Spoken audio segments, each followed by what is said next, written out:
All right, guys, so here we are, finally covering day number 11, which happened a couple of days ago. I've been very busy since then and have neglected to make the recap. I tried initially on the first day, on the day of, on the 2nd of February, and I only got about 2 minutes into it, and I found myself just really angry because this day really did upset me.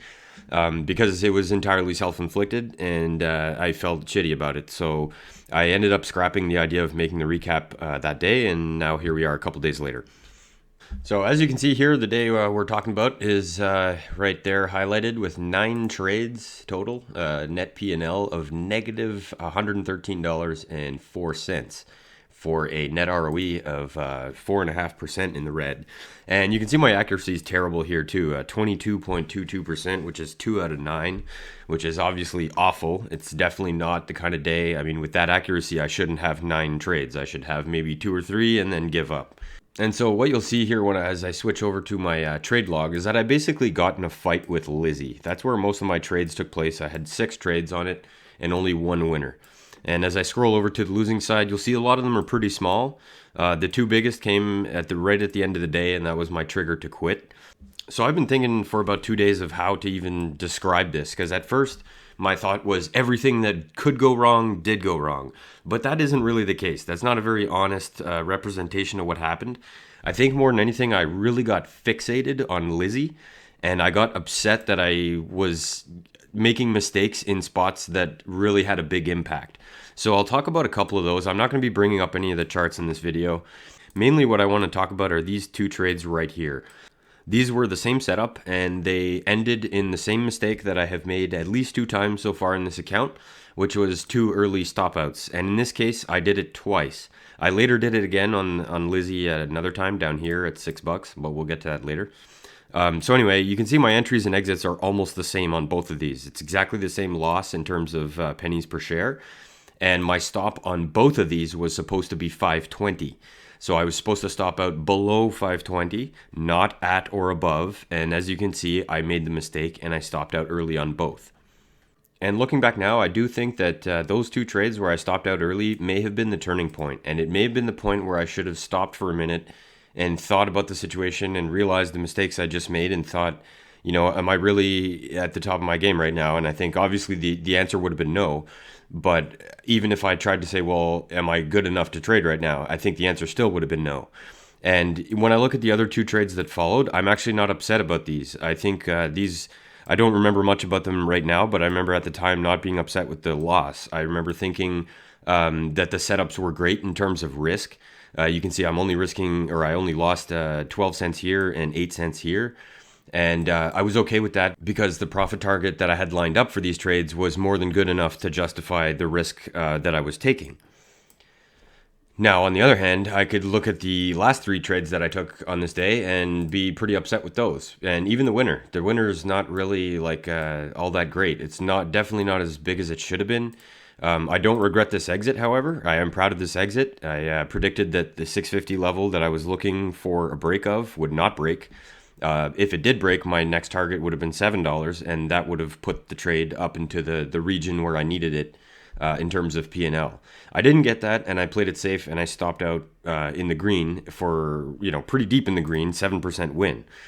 And by that point, I felt pretty okay. I think my P&L by that time was like negative $16 or something around there. And I remember thinking, well, I'm not trading well today, and I'm not really getting the resolution that I'm looking for, and things aren't unfolding the way that I'm, comfortable with. So maybe I should just quit and accept this easily acceptable, $16 loser or whatever, and just call it a day.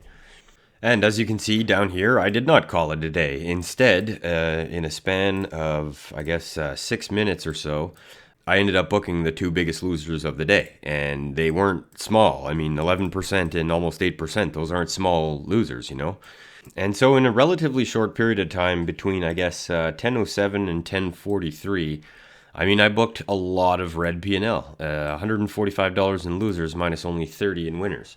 And so this was a pretty consistent slide. This wasn't like, I was hitting 1 green trade, 1 red trade, and I just wasn't getting there.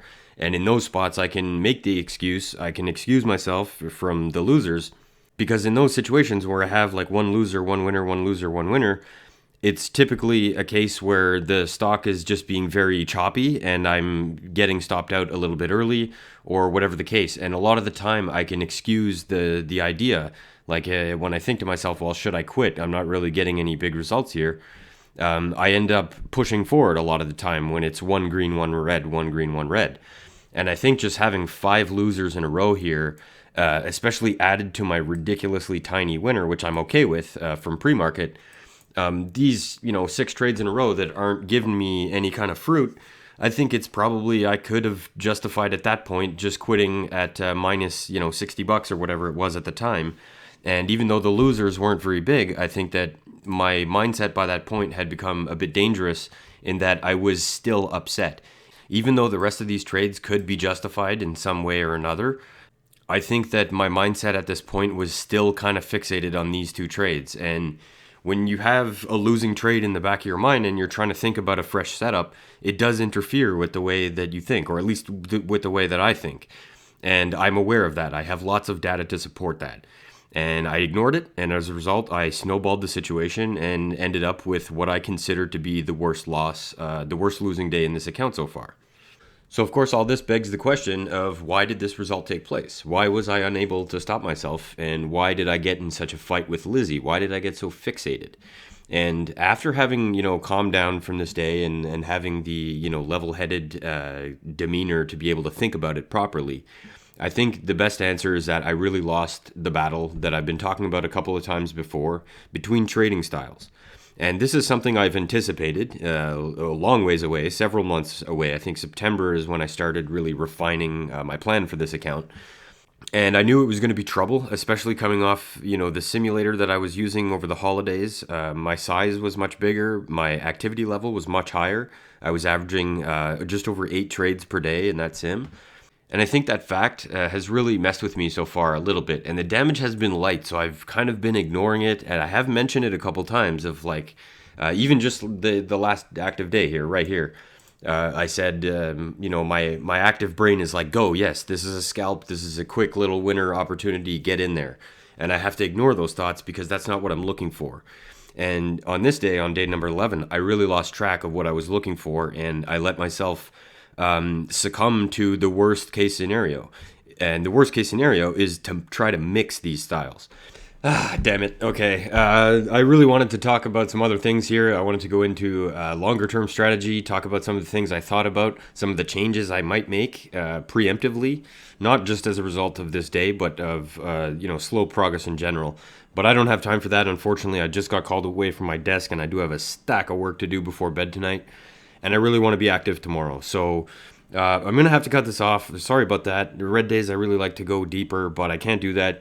What I'll just say to sum it up is I really lost the battle, like I said, for being active, and I mixed those styles, and it did not work at all. And I just think some of it, maybe like $50 out of this result, can be chalked up to just a failed setup, a standard loss. But there's a lot of other things in there, a lot of mistakes that I made today.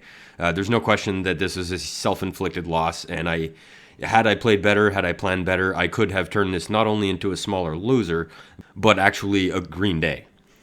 So that's going to be it for me for now. I'm sorry about that. The next one's probably going to be short too. I'm hoping to, get through this. There's a lot going on behind the scenes, and it just got worse actually on Tuesday. I'm not going to get into that right now. I have to go inside of like 10 minutes.